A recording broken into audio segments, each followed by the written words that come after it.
looky here. It's the Pat and JT podcast. Pat and JT podcast. I have something to do with pumpkins being smashed. I have a pumpkin story too. Okay. Oh, you're going to love this. So the pumpkin story, you'll tell yours first. Okay. Because then I'm going to blow your mind. Okay. Wow. Well, then let's just do it. So let's just jump right in. We might have to save the pumpkin story for last. Okay, then we'll just say this. That. We'll save the pumpkin story for last because I swear I have a pumpkin story. Yeah. And I refuse to call the police 3 times in 3 months. God, that should be the headline right When there. I write- Is that the title of this? 3 times in 3 months? No, call the police 3 times. Call the police 3 times. I refuse to call the police 3 times in 3 months. It is now. Okay, that's the name of this podcast. Okay, yep. That sounds good. And we'll find out why. Coming up, yeah. I have no idea why. I know. I just popped up. I can't believe I didn't just run in the office screaming this morning. called Oh the my police again. But I didn't. You should have said it the last time I know. when you did. And this also is exposing a flaw in the Ring security system. Uh-oh. Or maybe it's just I don't know how to run it. Well, I don't know. We'll get into that. We'll get into that. We've got a couple things we need to revisit, and we're going to kind of build up to the pumpkin story. So I'm going to start with Chris Saab. Because this is just Good place to start. It is, right? Learned a lot and having Chris Saab on the show, and he's just a cool cat. And we were talking about not having a TV in his house and how quiet is good for your brain. And he sits in silence, Yeah. And I said, it's hard for me to sit in silence because then it's deafening almost to me. And then he does what? Tags me in a story. Oh, gosh. And the story is, the title of it is Science Says Silence is Vital for Our Brains. And then, so I went through it. I just plucked some of the little gems out of this. And it says that for some reason, the value of silence is kind of lost on people as Right. they, just day-to-day lives. But the noise in our world not only has a physical effect on our brains, it causes elevated stress and those stress hormones Okay. that go along with it. The word noise itself comes from a Latin word, nausea, Nausia, which means disgust or nausea, Like puking. or the Latin word noxia, which means hurt, damage, or injury. Noise is linked to high blood pressure, heart disease, tinnitus, loss of sleep. Okay. That makes sense. I mean, noise isn't a pleasant word. Like you hear noise, you never hear, oh, that noise is beautiful. It's like, it's What a beautiful noise. It's a beautiful sound. Yeah, it's a right? beautiful sound. Noise is negative. Noise is trash. Yes. And they said that noise not only hurts, but then also silence heals. And they studied, one of the studies, they looked at the effects of children that lived near an airport in their lives. And it showed that over time, they had developed a stress response to the point where they could ignore the noise. They didn't even hear it. Didn't even notice and you it. kind of but think it was that still causing problems with them, but they didn't even hear it they anymore. just don't even, their brain blocks it out. Although 'Cause we it's think it blocks bad. it out. Yeah. Right? Just like Yeah. your memories. Like if something traumatic happens and your brain Trauma says, blocks it out. block it out. So coming back around, they said that 2 hours of silence a day prompted huge recovery time. Silence 2 isn't, can you hours. read and stuff to this? Or you have to literally just I think sit there? It's read is fine. It's sleep even. Like when you're sleeping, even if you have the TV on, which I'm guilty of. Yeah. And they say that when you sleep, you shouldn't have any kind of lights, actually, or it should be a blue light, right? The soft calming. But having the TV on, and I have the TV on, but it's usually on the Roku landing page, whatever you want to call it. The And home it's screen. blue and purplish. Blue and isn't it? purple, and it kind of scrolls, so it never stays the same, but it doesn't flash Yeah. or any of that kind of stuff. And I think that probably helps. But noise, like if you're watching TV, which I do that more often than I should, is not good because your I brain's used to not resting. all the time. And Beth, we have a TV in our room. Haven't had it on since we moved. And when we go, we lay in bed, and it's just like we go to sleep right after we. I was going to That's say, not true. oh, poor girl. That's not true. That is we not. just go to bed. We go to sleep. That's it. We lay down. And he's proud of that. That's okay, it. so I'm out in 35 seconds. so what they're It's coming not back to is silence relieves stress and tension. Your brain can heal, and the studies have shown that just spending some time in silence can restore what's been lost through the exposure to excessive noise. And it ends with a quote from Buddha. Of course it does, Chris Saab. Right? Of course it does. Silence is an empty space. Space is the home of the awakened mind. Do with that what you will. Okay. Wow. So yes, he proved his point, and so I'm going to try to spend some like mindful moments when it's quiet, like in the morning when I wake up, not get up right away or not turn on the news or not, because I yell at my device. I'm not going to say her name just for the sake of y'all, to give me my news brief. You're not going to do that right now. Not right away. Okay. Just kind of take a moment to kind of take stock what your day's coming up. I grab my phone. I do grab my phone. I look at my calendar.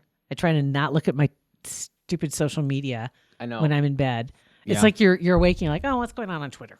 Yeah. Then I'm scrolling. I'm like, God damn, my fingers fell asleep, so I got to switch hands. Wow.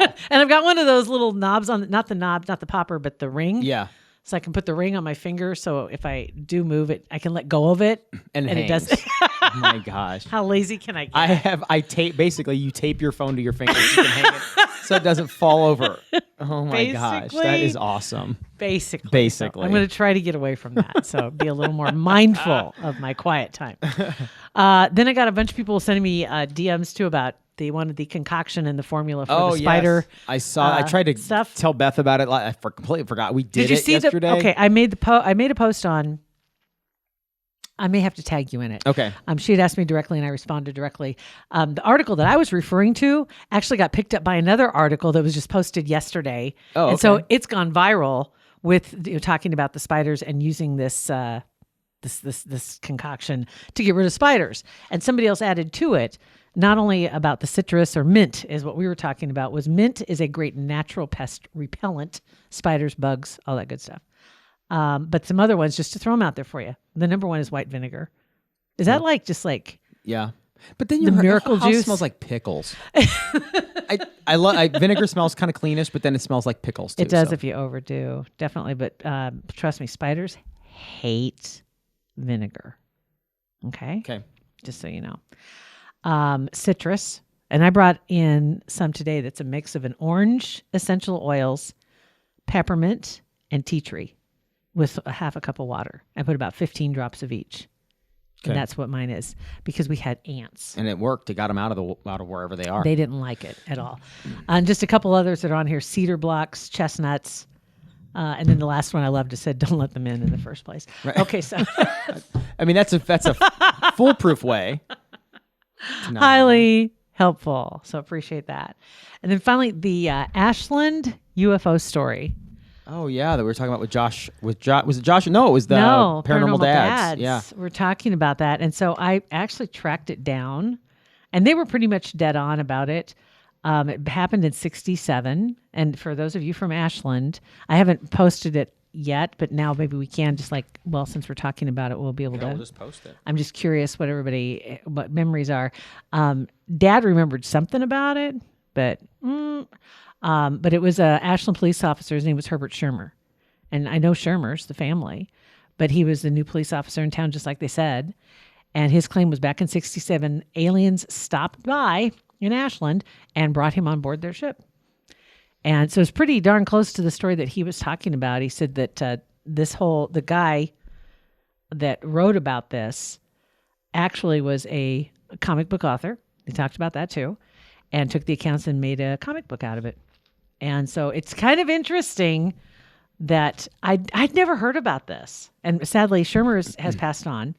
And I don't know if any of his family still lives in town to find out what the deal is. It'd be interesting to talk to him. Or go back to does it say in there where it happened? Like cross streets? It doesn't give and the Paranormal Dads might know, but it'd be interesting to go back just to that area and just check it out.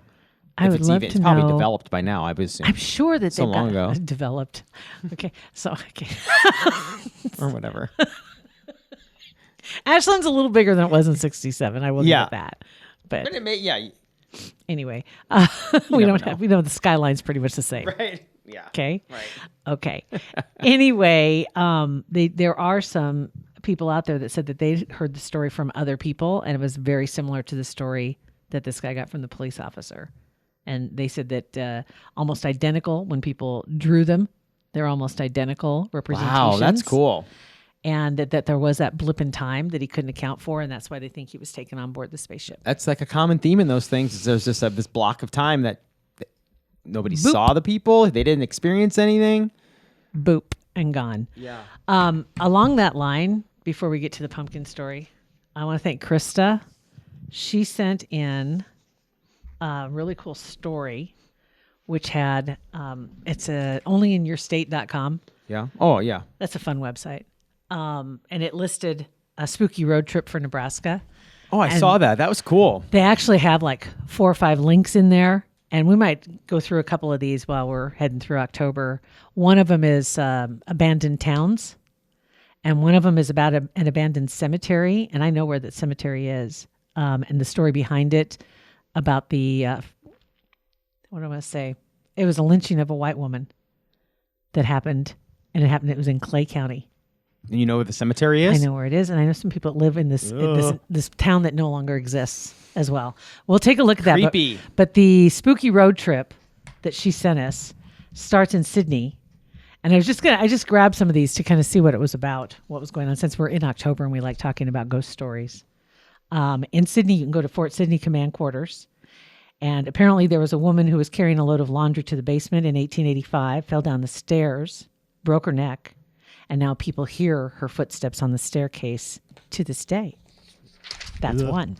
Creepy. In Alliance, the theater, the building itself is over a century old, and there's a figure that's seen quite often, a darker figure and a lighter figure, and the books in the manager's office sometimes move by themselves. Okay, that'd get me. Creepy. Crawford, Nebraska, Fort Robinson.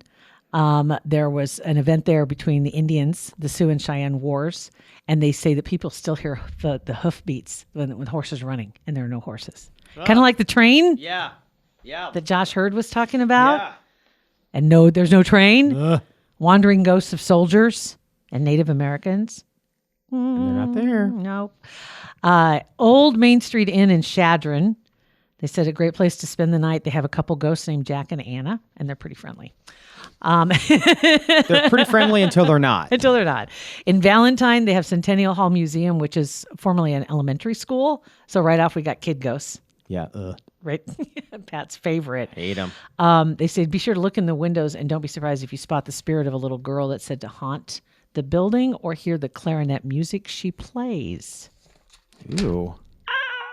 There's only a handful more. Argo Hotel in Crofton, which it's funny, we've never talked about Crofton, and now we've talked about it twice in 2 weeks because that's where Oh, yeah. Carrie's from. Yeah. The elephant doctor. Yeah, right. The Argo is a building in that town, and it was originally a hotel, and then it was a medical clinic. Never bodes well. And then it was closed for a long time, renovated, and during the renovation, they found a bag of bones. And they found out later it was actually an animal, but they do have a resident ghost named Alice. I don't care what a bag of bone. Anytime you find bones of any kind. Yeah. A bag of bones. Uh-huh. I mean, that means Well, somebody put them in a bag. It was funny. Two or 3 weeks ago, we were down. I don't remember what game we were watching in Lincoln. We were at Beth's uncle, and her cousins Zach and Shelby were there, and their daughter Delaney's carrying around this stick, like this rock, just carrying it around, whatever. And they got to looking at it, and it's like, "Can I?" And Zach said, "Can I see that?" And he got it. And he's like, "This looks like a bone. This looks like a bone." She goes, "Where'd you get it?" She goes, "In the backyard." And it was literally like a hip bone of something. It looked like it was probably a raccoon or something that, Like but it pelvic, was like yeah. that. But Oh it my looked- but It was gosh. almost like it was petrified. It was really weird. It wasn't just like it wasn't bloody or meaty or Right. anything. It'd been there a minute. It looked more like a rock than a right, but it bone. wasn't petrified. It wasn't rock. It was clearly still bone material, and it was probably brought in with like landscaping rocks or something. But just they're like, "Well, this is a." Come here. It's like- just and what you're she's playing been with. she's been holding on to it, like eating kissing it. and right, because she's like this little scientist, so she's doing tests with it. I don't know, it was funny. That's awesome. So yeah, bones are creepy anytime you find them. Yes, they are. Agreed. And Bag of Bones in particular. Have you ever seen that movie too? Nope, It's a good one. Anderson, Nebraska, I'm not familiar with. me either. I didn't look it up. I don't know where that is. But it's somewhere between Omaha and Crofton. I'll tell you Okay. that much. The Tale of the Blackbird Hill. They said, abbreviated version. A woman wanted to leave her husband for someone that she used to date, whatever, her former lover. Anyway, That word. he'd returned for her after she thought he died. And the husband got mad, stabbed her in a jealous rage, ran to the edge of the hill with her in his arms, and both go into the river. They both died. Oh, That's what the jeez. husband did. So October 17th of every year, which we're not too far away from, that's the anniversary. It said you can hear her screams coming from the river.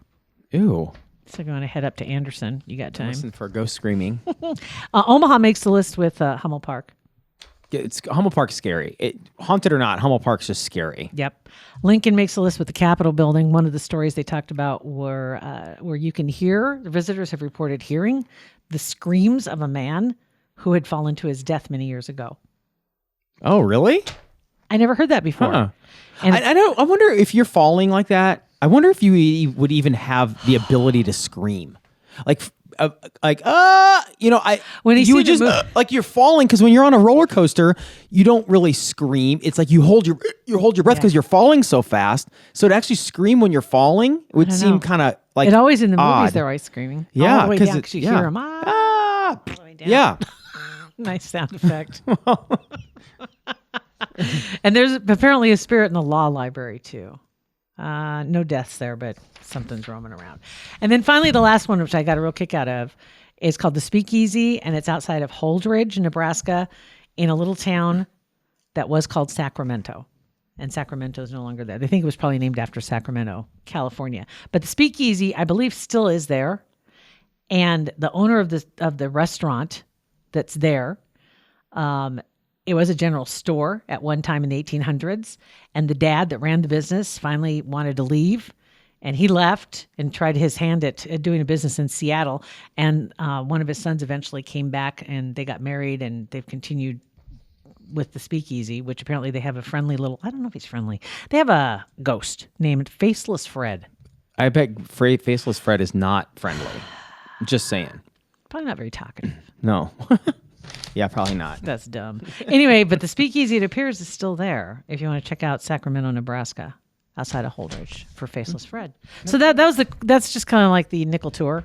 Okay. But the whole website is really cool. And again, it's called onlyinyourstate.com. I like the idea of the scary tour. I do too. I want to check out this abandoned towns tour. Yeah, that would be weird. I think that would be cool. That's very eerie. Like we've talked about that before. Abandoned anything's eerie. I love those, but I love those websites and those TV shows.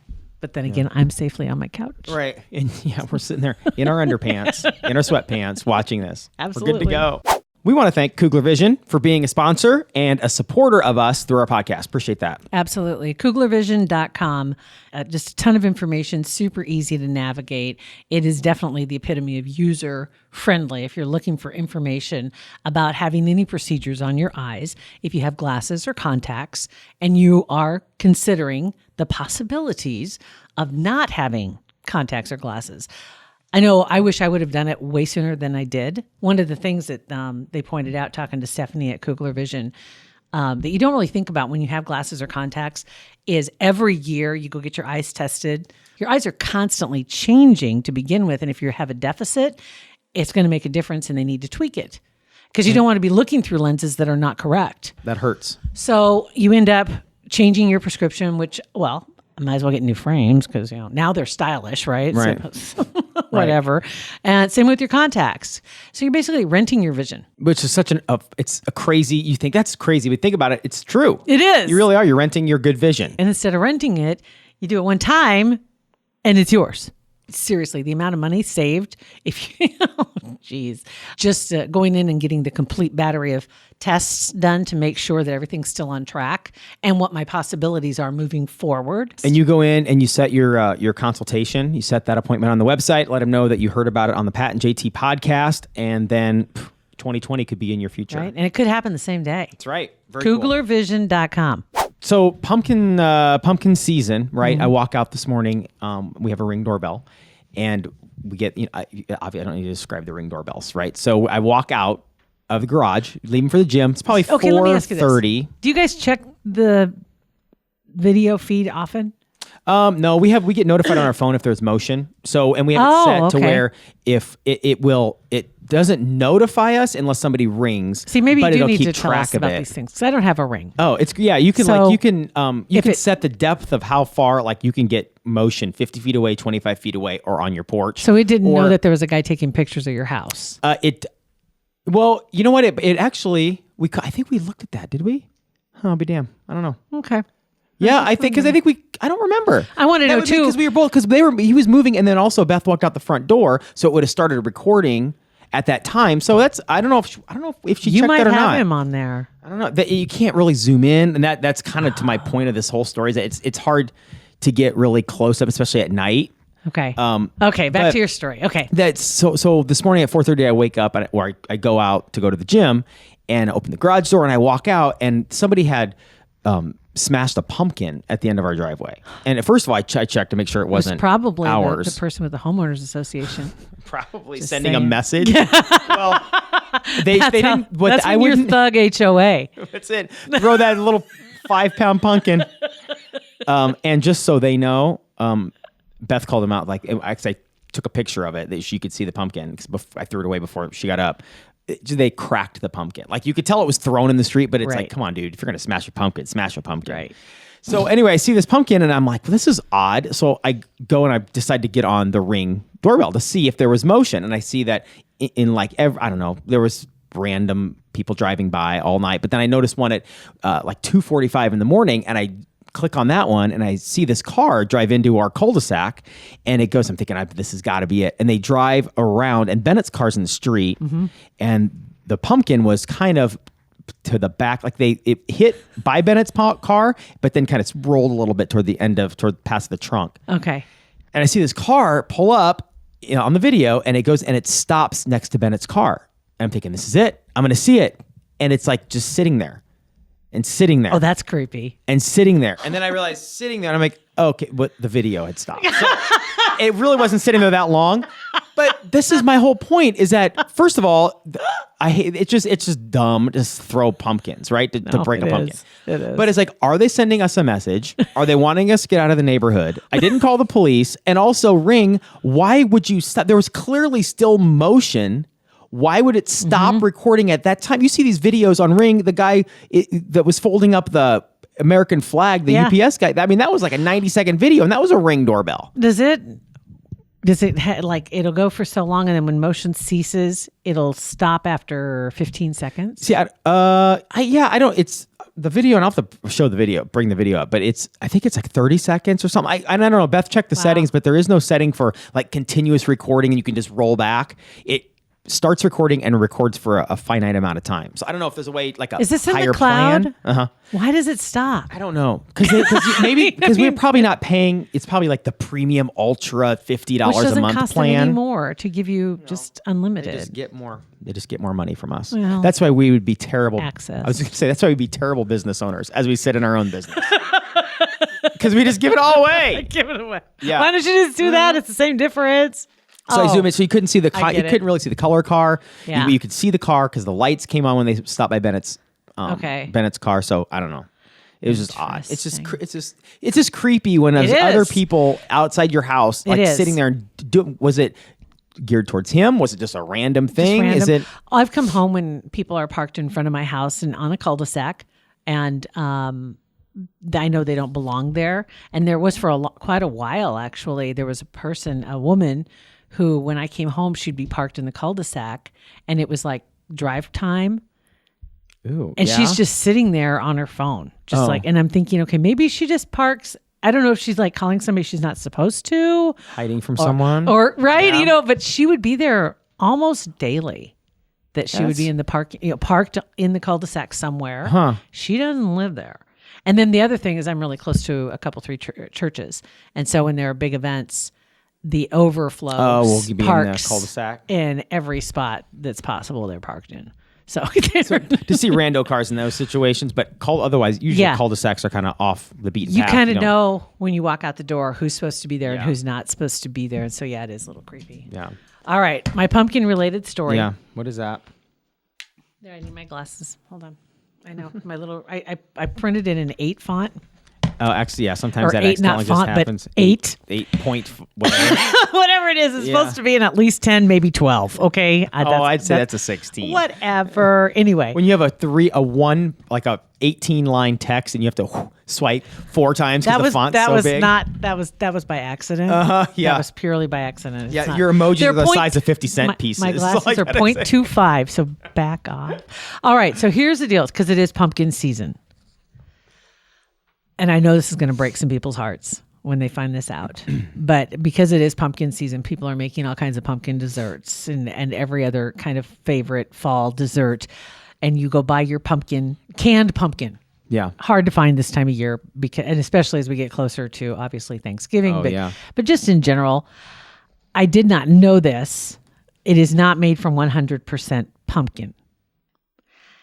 It's actually like no pumpkin. So the stuff that makes pumpkin pie is not real pumpkin? Yeah. What is it? It's a mix of squash, winter squash, butternut, and some others. Just squash in general. It's not pumpkin. The brand actually that sells the most of it, like 85% of canned pumpkin filling, actually has a variety of squash that they grow and distribute it labeled as pumpkin. And the government's fine with this, by the way. They're all good. So you should be fine with this. Pumpkins apparently themselves do not lend themselves to being easy to put into a recipe. They're stringy, they're watery. And so they use the squash varieties instead. So there's like no pumpkin. So what I'm basically saying is you've been basically having butternut squash pie, squash bread, and drinking squash flippin' spice lattes. It's not real pumpkin. You're drinking a squash latte. Would you ever go to Starbucks and say, "Can I have that squash what is it? Pumpkin spice squash spice latte?" Squash spice latte. Ew, that sounds nasty. Because and it is hilarious is that they went on with this and said basically what happened is that the Gord executives came to the conclusion, pumpkin just ain't working. So you know what? Let's just squash is the new pumpkin. Whatever. We don't have to tell anybody. We'll just roll with it. So you should be fine with that. I'm good with it. I love it. It's squash. I'm fine with it. It's not pumpkin. Even your pie is not pumpkin. It's amazing that it took you this long to break this news, but I'm glad you finally did. God. There may have been a small evil laugh inside me when I read that because I hate pumpkin. I love pumpkin pie. I love squash pie. The pumpkin spice lattes every year when everything's pumpkin this, pumpkin that. And I can do one. I can do one. I can't do more than one. How do they a even year. know that's what it's supposed to smell like then? They created all of it. I mean, you open a pumpkin, it smells like that a little bit. Does it smell like that? Mm-hmm. It smells pumpkin-y. So they added that too. So there's more chemicals. Why don't you go smell my street? It smells like a pumpkin. It smells like a pumpkin spice latte. I thank you guys. There you Check go. out our Facebook page. All that stuff's up there, the links and everything, the stories for the haunted places in Nebraska. And you can text us if you have any more questions you want. Leave us a voicemail. You can do that. 402-403-9478. Pat and JT Podcast. A Parkville Media Production.